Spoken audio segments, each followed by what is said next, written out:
Hi dears, എന്തൊക്കെ എല്ലാവരുടെയും വിശേഷം? എല്ലാവരും സുഖമായിരിക്കുന്നോ? മുത്തുമണികളെ, ഞാനിന്ന് ഷെയർ ചെയ്യുന്നത് KFC സ്റ്റൈൽ ചിക്കൻ പോപ്കോണിൻ്റെ റെസിപ്പിയാണ് ഷെയർ ചെയ്യുന്നത്.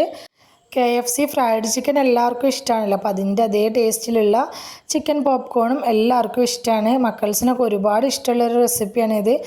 അപ്പോൾ അത് നമുക്ക് എളുപ്പത്തിലും നല്ല ടേസ്റ്റിലും വീട്ടിൽ തന്നെ തയ്യാറാക്കിയെടുക്കാൻ പറ്റും കേട്ടോ. പുറമേ നല്ല ക്രിസ്പിയും ഉള്ളിൽ നല്ല സോഫ്റ്റ് ആയിട്ടുള്ള ചിക്കനായിട്ട് അടിപൊളിയായിട്ട് നമുക്കിത് തയ്യാറാക്കിയെടുക്കാൻ പറ്റും. അപ്പോൾ വീഡിയോയിലേക്ക് പോകുന്നതിന് മുമ്പ് വീഡിയോ എല്ലാവരും ഒന്ന് സ്കിപ്പ് ചെയ്യാതെ മുഴുവനായിട്ട് കാണാൻ ശ്രമിക്കണേ. കണ്ടുകൊണ്ടിരിക്കുന്ന സമയത്ത് ഇഷ്ടമാണെന്നുണ്ടെങ്കിൽ മറക്കാതെ ലൈക്ക് ബട്ടൺ ഒന്ന് പ്രസ് ചെയ്ത് വെക്കണം കേട്ടോ. പിന്നെ സബ്സ്ക്രൈബ് ചെയ്യാതെ കാണുന്ന നമ്മുടെ പുതിയ കൂട്ടുകാർ ആരെങ്കിലുമൊക്കെ വീഡിയോ കാണുന്നവരുണ്ടെങ്കിൽ പ്ലീസ് ഒന്ന് സബ്സ്ക്രൈബ് ചെയ്ത് സപ്പോർട്ടും കൂടി ചെയ്യണേ. അപ്പോൾ നമുക്കിത് എങ്ങനെ ഉണ്ടാക്കുന്നത് നോക്കിയാലോ.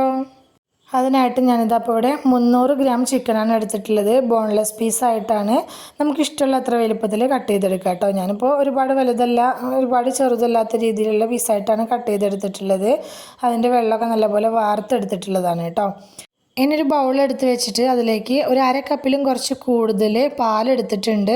അതുപോലെ തന്നെ 1 ടേബിൾ സ്പൂണോളം വിനാഗിരി കൂടി എടുത്തിട്ടുണ്ട്. ആ പാലിലേക്ക് വിനാഗിരി അങ്ങ് ഒഴിച്ചു കൊടുക്കുകയാണ്. എന്നിട്ടൊരു സ്പൂണ് വെച്ചിട്ട് ഇത് നന്നായിട്ടൊന്ന് ഇളക്കി കൊടുക്കണം. നല്ല രീതിക്ക് തന്നെ ഒന്ന് ഇളക്കി മിക്സാക്കി എടുക്കണം കേട്ടോ. നമുക്ക് ഈ ബട്ടർ മിൽക്ക് ഉണ്ടാക്കിയെടുക്കാനും വേണ്ടിയിട്ടാണ്. നല്ലപോലെ ഒന്ന് ഇളക്കി മിക്സാക്കിയ ശേഷം നമുക്കിതൊരു 10 മിനിറ്റ് നേരം മൂടി ഒരു സൈഡിലേക്ക് മാറ്റി വയ്ക്കാം. ഈ സമയം കൊണ്ട് ഒരു മിക്സിയുടെ ജാർ എടുത്ത് വെച്ചിട്ടുണ്ട്. അതിലേക്ക് ഒരു 4 വലിയ ചെറിയുള്ളി ചേർത്ത് കൊടുത്തിട്ടുണ്ട്.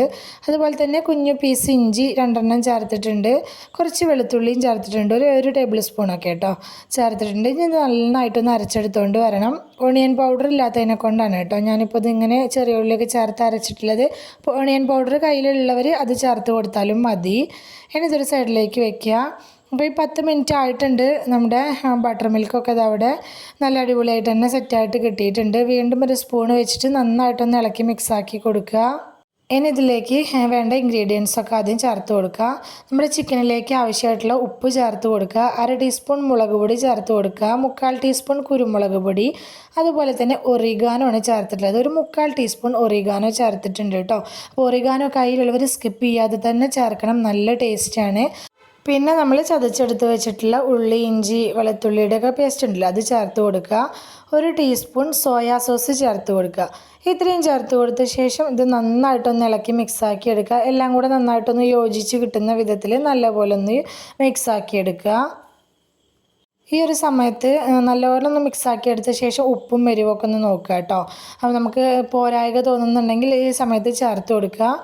എന്നിട്ട് ഇതിലേക്ക് നമ്മൾ കഴുകി ക്ലീൻ ആക്കിയിട്ട് എടുത്തിട്ടുള്ള വെള്ളമൊക്കെ വാർത്തെടുത്ത് വെച്ചിട്ടുള്ള ചിക്കൻ ഇതിലേക്ക് ചേർത്ത് കൊടുക്കുക. ഇനി ചിക്കൻ അതിൽ മുങ്ങിക്കിടക്കുന്ന വിധത്തിൽ നന്നായിട്ട് തന്നെ ഒന്ന് മിക്സാക്കി എടുക്കുക. നന്നായി ഒന്ന് മിക്സാക്കിയ ശേഷം നമുക്കിത് ഒന്ന് റെസ്റ്റ് ചെയ്യാനായിട്ട് വെക്കണം. ഞാൻ ഓവർനൈറ്റ് റെസ്റ്റ് ചെയ്യാനായിട്ട് വെച്ചിട്ടുണ്ടായിരുന്നു കേട്ടോ. അപ്പോൾ ഏറ്റവും കുറഞ്ഞ ഒരു 2 മണിക്കൂറെങ്കിലും വെക്കണം. അപ്പോഴാണ് നമ്മുടെ ചിക്കൻ നല്ല സോഫ്റ്റായിട്ട് കിട്ടുക കേട്ടോ. ഓവർനൈറ്റ് വെക്കുകയാണെങ്കിൽ കുറച്ചധികം തന്നെ സോഫ്റ്റായിട്ടും ടേസ്റ്റി ആയിട്ടും കിട്ടും. ഞാനിപ്പോൾ പാത്രം ഒന്ന് മാറ്റി കൊടുത്തിട്ടുണ്ടായിരുന്നു കേട്ടോ, ഫ്രിഡ്ജിൽ എടുത്ത് വെക്കാനുള്ള സൗകര്യത്തിനും വേണ്ടിയിട്ട്. ഇപ്പോൾ ഇത് തണുപ്പൊന്ന് പോകാനായിട്ട് മാറ്റി വെച്ചിട്ടുണ്ട്. ഒരു പാത്രത്തിൽ ഇതുപോലെ നല്ല തണുത്ത വെള്ളം എടുത്ത് വെച്ചിട്ടുണ്ട്. അതുപോലെ തന്നെ ഞാനൊരു പ്ലേറ്റ് എടുത്ത് വെച്ചിട്ടുണ്ട്. അതിലേക്ക് ഒരു അരിപ്പ് എടുത്ത് വെച്ചിട്ടുണ്ട്. ഇങ്ങനെ അരിപ്പയിൽ അരിച്ചെടുക്കണമെന്ന് നിർബന്ധമൊന്നുമില്ല കേട്ടോ. അതിപ്പോൾ വലിയ കണ്ണുള്ള അരിപ്പായതുകൊണ്ട് ഞാനിപ്പോൾ ഒന്ന് അരിച്ചെടുക്കുകയാണ്. ഇതിലേക്ക് 1 കപ്പ് മൈദ ചേർത്ത് കൊടുത്തിട്ടുണ്ട്. 1/4 കപ്പ് കോൺഫ്ലോർ ചേർത്തിട്ടുണ്ട്. പിന്നെ ആവശ്യമായിട്ടുള്ള ഉപ്പ് ചേർത്ത് കൊടുക്കണം, കൂടിപ്പോവരുത് കേട്ടോ. കാരണം ചിക്കനിൽ ഉപ്പുള്ളതാണല്ലോ, നമ്മൾ ചേർത്തിട്ടുള്ളതാണല്ലോ. എരിവിനായിട്ടുള്ള കുരുമുളക് പൊടി, അതുപോലെ തന്നെ കാശ്മീരി മുളക് പൊടി ചേർത്ത് കൊടുക്കുക. പിന്നെ കുറച്ച് ബേക്കിംഗ് സോഡ, ഒരു 1/4 ടീസ്പൂൺ ബേക്കിംഗ് സോഡ കൂടി ചേർത്ത് കൊടുത്തിട്ട് ഇത് നന്നായിട്ടൊന്ന് അരിച്ചെടുക്കുന്നുണ്ട്. ഞാനിങ്ങനെ ചെയ്തത് ഇതെല്ലാം കൂടെ നന്നായിട്ടൊന്ന് യോജിച്ച് കിട്ടാനും വേണ്ടിയിട്ടാണ് കേട്ടോ അങ്ങനെ ചെയ്തത്. ആ ഒരു രീതിയിൽ 2 തവണ ഇതുപോലെ ഒന്ന് അരിച്ചെടുത്തിട്ടുണ്ട്.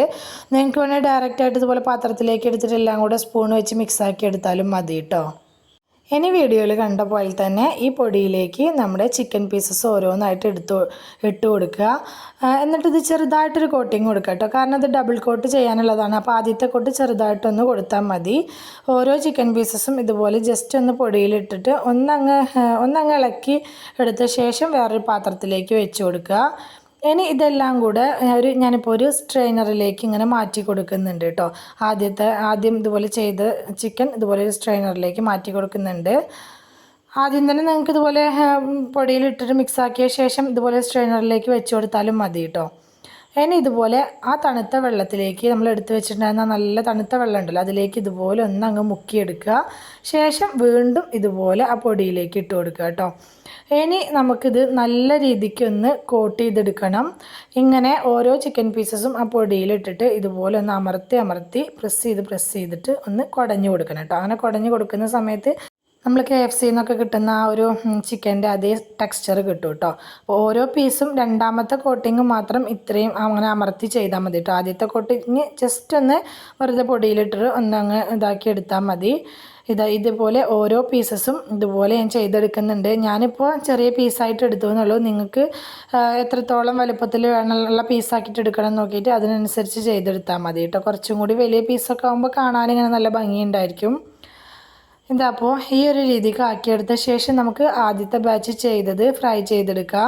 അതിനായിട്ട് ഞാനിതപ്പോൾ ഓയിൽ ചൂടാക്കാനായിട്ട് വെച്ചിട്ടുണ്ടായിരുന്നു. നല്ല പോലെ ചൂടായിട്ടുള്ള ഓയിലിലേക്ക് ഇത് ഇട്ട് കൊടുക്കുക. ഇട്ട് കൊടുക്കുന്ന സമയത്ത് ഫ്ലെയിം ഒന്ന് കുറച്ച് വെക്കുക കേട്ടോ. നല്ല പോലെ ചൂടായ ശേഷം ഇട്ട് കൊടുക്കുക, എന്നിട്ട് ഫ്ലെയിം കുറച്ച് വെക്കുക. ഇനി ഇട്ട് കൊടുത്ത പാടന്നെ അതങ്ങ് ഇളക്കിയെടുക്കുകയും ചെയ്യരുത്. ഒന്ന് വെയിറ്റ് ചെയ്യുക. ഒരു 2 മിനിറ്റ് നേരം വെയിറ്റ് ചെയ്ത ശേഷം ഇത് തിരിച്ചും മറിച്ചൊക്കെ ഇട്ട് കൊടുത്തിട്ട് മീഡിയം ഫ്ലെയിമിൽ വെച്ചിട്ട് ഒന്ന് ഫ്രൈ ചെയ്തെടുക്കുക കേട്ടോ. ഫ്ലെയിം കൂട്ടി വെച്ചിട്ട് പെട്ടെന്ന് അങ്ങ് ഫ്രൈ ചെയ്തെടുക്കരുത്. അപ്പോൾ പുറം ഭാഗം കളർ ചേഞ്ച് ആവുകയും ചെയ്യും, ഉൾവശം വെന്ത് കിട്ടുകയും ചെയ്യില്ല. കാരണം നമ്മളിത് ഡബിൾ കോട്ട് ചെയ്തിട്ടാണല്ലോ എടുത്തിട്ടുള്ളത്. അപ്പോൾ ഈ ഒരു കളറാവുന്ന സമയത്ത് നമുക്കിത് എണ്ണയിൽ നിന്ന് കോരി മാറ്റാം. ബാക്കിയുള്ളതും ഈ ഒരു രീതിക്ക് തന്നെ ഞാൻ ഫ്രൈ ചെയ്തെടുക്കുകയാണ്. ഇത് ഫ്രൈ ആയി വരുന്ന സമയം കൊണ്ട് നമുക്ക് ബാക്കിയുള്ള ചിക്കൻ ഇതുപോലെ തയ്യാറാക്കി എടുക്കുക കേട്ടോ. അപ്പോൾ ഒരു ട്രിപ്പ് കഴിയുമ്പോൾ അടുത്ത ട്രിപ്പ് ഇങ്ങനെ ഇട്ട് കൊടുക്കുക. എളുപ്പമാണ് ചെയ്തെടുക്കാനായിട്ട്, കിഡിലും ടേസ്റ്റുമാണ് കേട്ടോ. ചിക്കനിൽ നമ്മൾ ഒറിഗാനോ ചേർത്തിട്ടുണ്ടല്ലോ. അപ്പോൾ ഒറിഗാനോ കയ്യിലുള്ളവർ എന്തായാലും സ്കിപ്പ് ചെയ്യാതെ തന്നെ ചേർക്കണം കേട്ടോ. ഒറിഗാനോ ചേർത്തിട്ടും ഒറിഗാനോ ചേർക്കാതെ 2 രീതിയിലും ഞാൻ ഉണ്ടാക്കി നോക്കിയിട്ടുണ്ട്. പക്ഷേ ഒറിഗാനോ ചേർത്ത് ഉണ്ടാക്കിയ ശേഷം ഞാൻ ആ ഒരു രീതി തന്നെയാണ് കേട്ടോ ഫോളോ ചെയ്യാറുള്ളത്. അതാണ് കൂടുതൽ ടേസ്റ്റായിട്ട് എനിക്ക് തോന്നിയിട്ടുള്ളത്. ഞാനിതപ്പോൾ നമ്മുടെ ചിക്കൻ പോപ്കോൺ മുഴുവനായിട്ട് ഇവിടെ ഫ്രൈ ചെയ്ത് കോരിയിട്ടുണ്ട്. അടിപൊളിയാണ്. നമ്മൾ KFCയിലൊക്കെ പോയിട്ട് കഴിക്കുന്ന അതേ ടേസ്റ്റിലും അതേ ടെക്സ്ചറിലൊക്കെ തന്നെ നമുക്കിത് വീട്ടിലും തയ്യാറാക്കി എടുക്കാൻ പറ്റും. പുറത്ത് പോയിട്ടൊക്കെ മക്കൾക്ക് ഇത് മേടിച്ചെടുക്കുന്നതിനേക്കാളൊക്കെ എത്രയോ നല്ലതാണ് നമുക്കിത് വീട്ടിൽ തന്നെ നമ്മുടെ മക്കൾക്കൊക്കെ വേണ്ടിയിട്ട് തയ്യാറാക്കി എടുക്കുന്നത് കേട്ടോ. അപ്പോൾ ഇതുവരെയും ഈ ഒരു റെസിപ്പി ട്രൈ ചെയ്ത് നോക്കാത്തവരാണെങ്കിൽ ഈ ഒരു രീതിയിൽ ട്രൈ ചെയ്ത് നോക്കാം കേട്ടോ. നിങ്ങൾക്ക് എന്തായാലും ഇഷ്ടമാവും. അപ്പോൾ ഇന്നത്തെ നമ്മുടെ ചിക്കൻ പോപ്കോണിൻ്റെ റെസിപ്പി എല്ലാവർക്കും ഇഷ്ടമായി എന്ന് വിചാരിക്കുകയാണ്. ഇഷ്ടമായിട്ടുണ്ടെങ്കിൽ മറക്കാതെ എല്ലാവരും ലൈക്ക് ചെയ്യണേ, ഹൈപ്പ് ചെയ്യണേ. നിങ്ങളുടെ അഭിപ്രായങ്ങളെല്ലാം കമൻ്റായിട്ട് പറയണം. റെസിപ്പി ഇഷ്ടമായിട്ടുണ്ടെങ്കിൽ അത് നിങ്ങൾക്ക് ഉപകാരപ്പെട്ടു എന്ന് തോന്നുന്നുണ്ടെങ്കിൽ നിങ്ങളുടെ ഫ്രണ്ട്സിനും ഫാമിലിക്കും ഒക്കെ ഒന്ന് ഷെയർ ചെയ്ത് കൊടുക്കുക കൂടി വേണേ.